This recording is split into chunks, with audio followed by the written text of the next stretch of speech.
आरव ने उसके कंधों पर अपनी उंगलियों से हल्के हल्के स्पर्श किया और उसकी बाहों को अपने हाथों से थामा। दोनों के बीच का यह स्पर्श अब और भी गहरा हो चुका था। तुम्हारे पास आने का हर लम्हा मेरे लिए खास है, आरव ने उसकी आंखों में गहराई से झांकते हुए कहा। श्रिया ने उसकी बात सुनकर कहा, और हर बार जब तुम मुझे छूते हो मैं खुद को तुम्हारे और करीब महसूस करती हूँ। यह सुनकर आरव ने उसे धीरे धीरे बिस्तर पर लिटाया और उसकी आंखों में झांकते हुए उसके बालों को पीछे हटाया। उसने उसकी कलाई पकड़ी और अपने होठों से उसकी कलाई को छुआ। वह स्पर्श इतना कोमल और सजीव था कि श्रिया के शरीर में एक अजीब सी हलचल मच गई।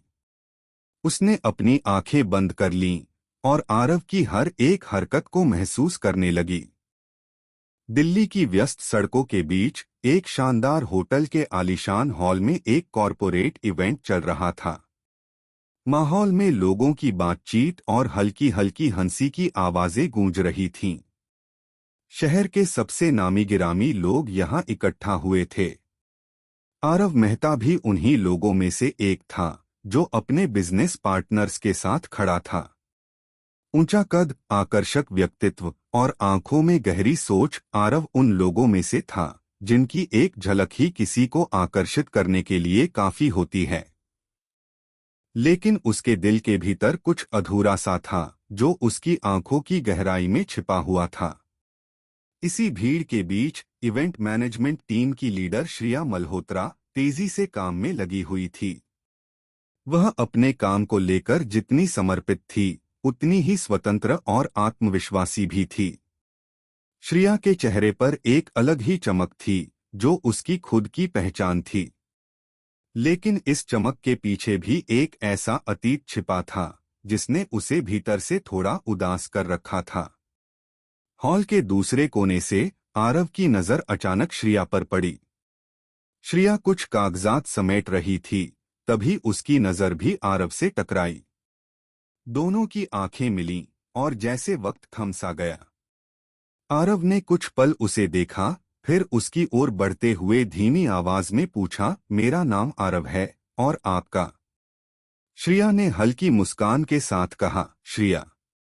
दोनों के बीच एक पल का सन्नाटा था, लेकिन वह सन्नाटा अजीब नहीं बल्कि एक तरह की शांति लेकर आया। दोनों ने कुछ और बातें की, लेकिन हर शब्द के पीछे छिपे अनखे भाव ने दोनों को एक दूसरे के करीब महसूस कराया। कुछ दिन बीते। श्रिया की किताब का लॉन्च इवेंट नजदीक था। उसने हाल ही में एक किताब लिखी थी जो उसकी जिंदगी के अनुभवों से प्रेरित थी। यह किताब उसके दिल के बहुत करीब थी क्योंकि इसमें उसने अपने टूटे हुए दिल की दास्तां लिखी थी। लॉन्च इवेंट में आरव फिर से श्रिया से टकराया। वह इवेंट में एक दोस्त के साथ आया था और संयोग से उसे श्रिया की लिखी किताब के बारे में पता चला। उसने किताब के कवर को देखा और मुस्कुराया। तुम्हारी किताब का हीरो मुझसे थोड़ा मिलता जुलता है, आरव ने मुस्कुराते हुए श्रिया की ओर देखा। श्रिया ने उसकी बात पर हल्के से हंसते हुए कहा, हो सकता है, पर मेरा हीरो उतना परफेक्ट नहीं है।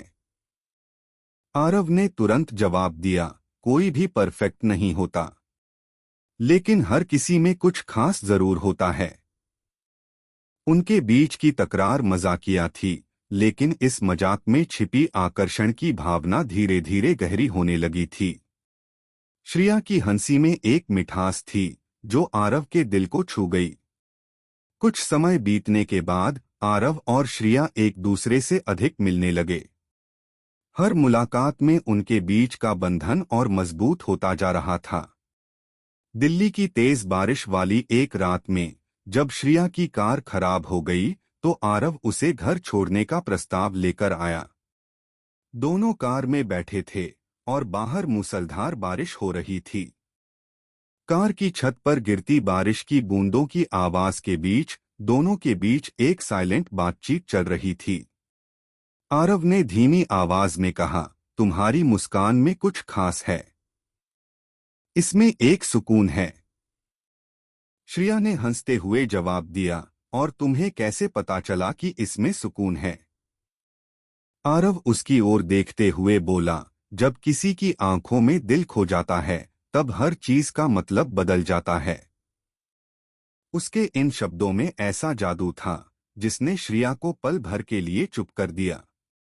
आरव ने धीरे से उसका हाथ पकड़ा और उस एक पल में दोनों के दिलों में एक अजीब सा एहसास जाग उठा। यह सिर्फ आकर्षण नहीं था, यह कुछ और गहरा था, शायद प्यार का पहला एहसास। कुछ दिनों बाद श्रिया और आरव ने एक छोटी छुट्टी पर जाने का फैसला किया। वे शहर के शोर शराबे से दूर एक पुराने हिल स्टेशन की ओर निकले, जहां ठंडा मौसम और हरियाली दोनों को एक नई ताजगी का एहसास दे सके। रास्ते में हल्की हल्की बारिश होने लगी और पहाड़ियों की ठंडी हवा ने माहौल को और भी रोमांटिक बना दिया। दोनों ने एक छोटे शांत से होटल में रुकने का फैसला किया, जहां ज्यादा भीड़भाड़ नहीं थी। होटल का कमरा काफी आरामदायक था, बड़ी खिड़की से पहाड़ों का सुंदर नजारा दिख रहा था और बाहर हो रही बारिश की बूंदों की आवाज कमरे के भीतर एक हल्का सा संगीत पैदा कर रही थी। अंदर एक अजीब सी नीरवता थी, मगर उस नीरवता में भी एक तरह का कनेक्शन था, जैसे शब्दों की जरूरत ही नहीं थी। कमरे में घुसते ही दोनों ने थोड़ी देर तक खिड़की से बाहर का नजारा देखा। पहाड़ों पर गिरती बारिश और ठंडी हवा दोनों के बीच की दूरी को धीरे धीरे खत्म करने लगी थी। आरव ने श्रिया की ओर देखा। उसकी आंखों में हल्की सी चमक थी, जो उसे और भी आकर्षक बना रही थी। तुम्हें पता है, यह जगह और यह मौसम दोनों ही हमें बहुत करीब ला रहे हैं, आरव ने मुस्कुराते हुए कहा। श्रिया ने उसकी बात का हल्के से जवाब दिया, शायद कुछ लम्हे ऐसे होते हैं जिन्हें किसी की योजना की जरूरत नहीं पड़ती, वे खुद ही हो जाते हैं। उसकी आवाज में कुछ ऐसा था जो आरव को और भी खींच रहा था। उसने धीरे से उसका हाथ पकड़ा और उसे अपने करीब खींच लिया। उस एक पल में दोनों के बीच का आकर्षण जैसे और भी गहरा हो गया था। आरव ने उसकी आंखों में झांका, जहां एक अजीब सी कशिश थी, एक अधूरी चाहत जिसे वह महसूस कर सकता था। श्रिया ने अपनी निगाहें झुका लीं, लेकिन आरव ने धीरे से उसकी ठुड्डी को उठाया और उसकी आंखों में झांकते हुए बोला, तुम्हारी आंखों में जो ख्वाब हैं, क्या मैं उनमें शामिल हूं? श्रिया कुछ नहीं बोली, बस उसकी आंखों में झांकती रही। आरव ने धीरे से उसके गालों पर अपनी उंगलियां फेरीं और उसकी सांसें जैसे थमसी गईं। दोनों के बीच का यह पल अब और ज्यादा इंतजार नहीं कर सकता था। आरव ने उसके चेहरे के पास आकर उसकी आंखों में झांकते हुए फुसफुसाया, तुम्हारे बिना ये पल अधूरा लगता है। इसके बाद जैसे सारी दूरी खत्म हो गई। आरव ने उसे धीरे धीरे अपनी बाहों में लिया और उसकी होठों को अपने होठों से छू लिया। वह किस धीमी थी, मगर उसमें जो गहराई थी, वह दोनों के दिलों में उठ रहे जज्बातों को बयां कर रही थी। श्रिया ने पहले हल्का सा प्रतिरोध किया, लेकिन फिर उसने भी खुद को इस एहसास में खोने दिया। उसके दिल की धड़कनें तेज हो गई थीं और आरव की बाहों में खुद को सुरक्षित और चाहा हुआ महसूस करने लगी। दोनों के होंठ एक दूसरे से कुछ देर तक जुड़े रहे और जैसे जैसे पल बीतता गया, दोनों का यह लम्हा और भी गहरा होता गया। आरव ने धीरे धीरे उसके चेहरे को अपने हाथों से थाम लिया और उसकी आंखों में देखा। तुम्हारे बिना सब अधूरा लगता है, उसने फिर से दोहराया। श्रिया ने धीमी आवाज में कहा, शायद कुछ ख्वाब हमें पूरा करने के लिए ही मिलते हैं। इसके बाद दोनों ने एक दूसरे को पूरी तरह से महसूस करने की ख्वाहिश को खुलकर जीने का फैसला किया। आरव ने उसे धीरे से बिस्तर पर लिटाया और कमरे में हल्की रोशनी और बाहर हो रही बारिश की आवाज ने माहौल को और भी जादुई बना दिया। आरव ने उसके लंबे बालों को पीछे हटाते हुए उसके चेहरे पर हल्के हल्के स्पर्श किए और उसकी गर्दन पर अपने होठों का एहसास छोड़ने लगा। श्रिया की सांसें तेज हो रही थीं और उसके शरीर का हर अंग जैसे आरव के स्पर्श के लिए तरस रहा था।